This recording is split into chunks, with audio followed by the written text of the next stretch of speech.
Assalamualaikum warahmatullahi wabarakatuh. Perkenalkan, nama saya Dela dari Prodi Manajemen Sumber Daya Perairan, Fakultas Pertanian, Universitas Tanjung Pura. Di sini saya akan menjelaskan mata kuliah Oceanography dengan tema Global Patterns of Productivity, yaitu pola produktivitas global. Pola produktivitas global merujuk pada distribusi dan variasi produktivitas di seluruh dunia dalam berbagai ekosistem, terutama di lingkungan perairan. Produktivitas ini adalah kemampuan suatu ekosistem untuk memproduksi sebuah energi melalui proses yang rumit oleh produsen di perairan. Produktivitas mengikut sertakan pemberdaya-gunaan secara terpadu sumber daya manusia dan keterampilan, barang modal teknologi, manajemen, informasi, energi, dan sumber-sumber lainnya menuju kepada pengembangan dan peningkatan standar hidup seluruh masyarakat melalui konsep produktivitas semesta total. Produktivitas mempunyai pengertian lebih luas dari ilmu pengetahuan, teknologi, dan teknik manajemen, yaitu sebagai suatu filosofi dan sikap mental yang timbul dari motivasi yang kuat dari masyarakat yang secara terus-menerus berusaha meningkatkan kualitas kehidupan. Rumusan masalah dari pola produktivitas. Apa itu Global Patterns of Productivity? Faktor apa saja yang mempengaruhi Global Patterns of Productivity? Tujuan pembahasannya adalah mengetahui tentang apa itu Global Patterns of Productivity. Kedua, faktor apa saja yang mempengaruhi Global Patterns of Productivity. Produktivitas adalah suatu konsep yang bersifat universal yang bertujuan untuk menyediakan lebih banyak barang dan jasa untuk lebih banyak manusia dengan menggunakan sumber-sumber real yang makin sedikit. Produktivitas adalah suatu pendekatan interdisipliner untuk menentukan tujuan yang efektif, pembuatan rencana, aplikasi penggunaan cara yang produktivitas untuk menggunakan sumber-sumber secara efisien dan tetap menjaga adanya kualitas yang tinggi. Pola produktivitas global khususnya produktivitas primer bersih (NPP) bervariasi antar wilayah dan ekosistem. Perampasan produksi primer bersih (HANPP) oleh manusia diperkirakan mencapai 31% dari total jumlah NPP secara global. Hal ini menunjukkan dampak signifikan aktivitas manusia terhadap ekosistem bumi. Dalam hal produksi primer permukaan laut, rata-rata global berkisar antara 75 sampai 150 GCM per tahun dengan wilayah yang sangat produktif seperti pesisir California menunjukkan nilai yang lebih tinggi, yaitu 200 sampai 300 GCM per tahun. Nah, level produktivitas ya, bisa dilihat dari tabel, yaitu ekonomi, manufaktur, pertambangan, perdagangan, tekstil, perhotelan, daging, perusahaan A, perusahaan B. Pada level organisasi, perusahaan A menggunakan ukuran produktivitas banyaknya barang diproduksi per pekerja, sedangkan perusahaan B menggunakan ukuran atletisasi mesin yang digunakan, sedangkan pada level individual digunakan ukuran unit yang diproduksi per hari. Pemahaman mengenai posisi produktivitas sebagai salah satu kriteria kinerja perusahaan, level industri, sektor maupun nasional merupakan dasar untuk lebih memahami peran dan fungsi produktivitas dalam mencapai keunggulan kompetitif sebuah sistem organisasi pada level industri, sektor maupun ekonomi.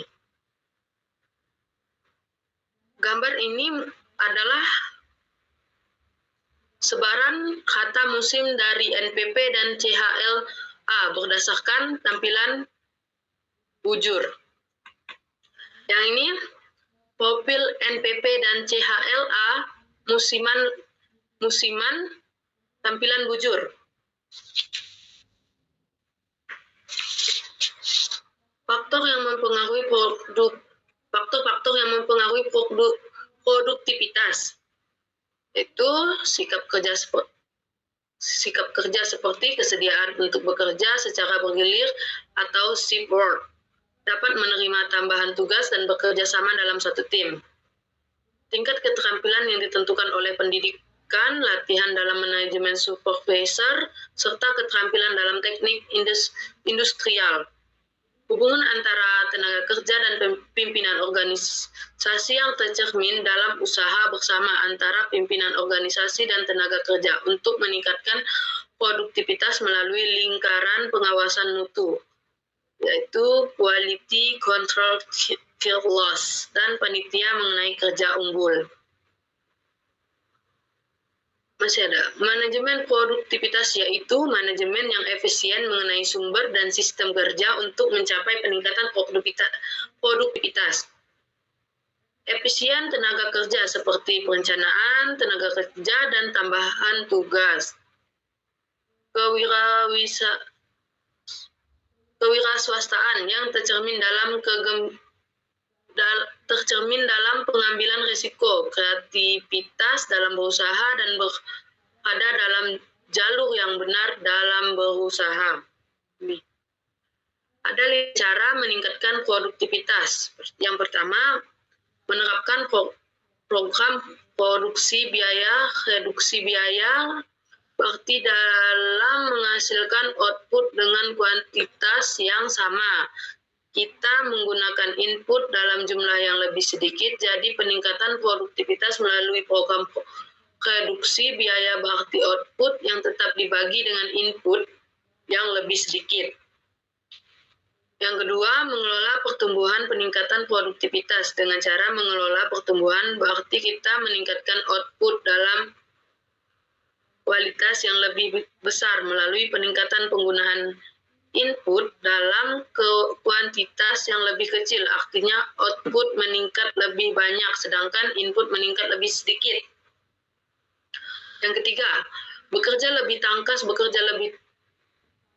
akan dapat meningkatkan produktivitas. Jadi produktivitas meningkat tetapi jumlah input tetap, sehingga akan diperoleh biaya produksi per unit output yang rendah. 4. Mengurangi aktivitas melalui pengurangan sedikit output dan pengurangan banyak input yang tidak perlu akan dapat meningkatkan produktivitas. Yang kelima, bekerja lebih efektif meningkatkan produktivitas melalui jurus ini adalah dengan cara meningkatkan output tapi tidak mengurangi penggunaan input.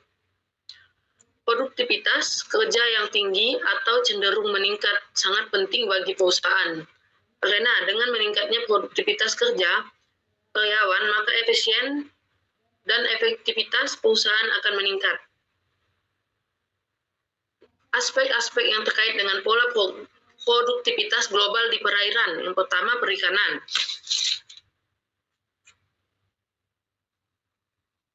Perikanan adalah kegiatan yang terkait dengan penangkapan ikan atau pengelolaan sumber daya perairan untuk tujuan komersial, konsumsi, dan konservasi. Nah, perikanan budidaya adalah praktek pembesaran dan pengelolaan organisme air seperti ikan, udang, atau karang dalam lingkungan yang terkontrol untuk tujuan produksi pangan atau komersial. Energi terbarukan adalah sumber energi yang diperoleh dari sumber daya alam yang dapat diperbarui secara alami seperti matahari, angin, air, dan biomasa. Sumber energi ini dianggap ramah lingkungan karena menghasilkan energi gas rumah kaca yang lebih rendah dibandingkan dengan sumber energi konvensional.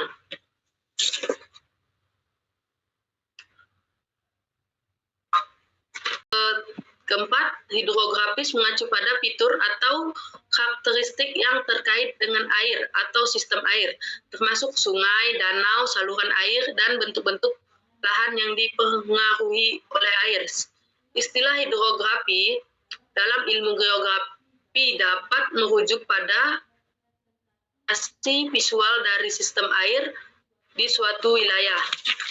Yang kelima, ekosistem dan kualitas air. Ini saling terkait karena keseimbangan ekosistem air sangat dipengaruhi oleh kualitas airnya.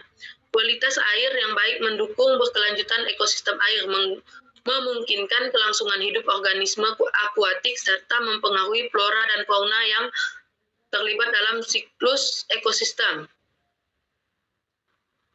Kesimpulan dari pola produktivitas global menunjukkan variasi yang kompleks dengan faktor-faktor seperti teknologi, kebijakan ekonomi, dan tenaga kerja berperan penting. Tren ini dapat dipengaruhi oleh inovasi teknologi, adaptasi kebijakan yang mendukung pertumbuhan ekonomi, dan dinamika pasar tenaga kerja. Meskipun beberapa sektor dan wilayah dapat mengalami peningkatan produktivitas, tantangan seperti ketidaksetaraan ekonomi dan dampak lingkungan juga menjadi perhatian. Kesimpulannya, pemahaman pola produktivitas global memerlukan analisis menyeluruh yang perhitungannya berbagai faktor saling terkait. Sekian, terima kasih. Assalamualaikum warahmatullahi wabarakatuh.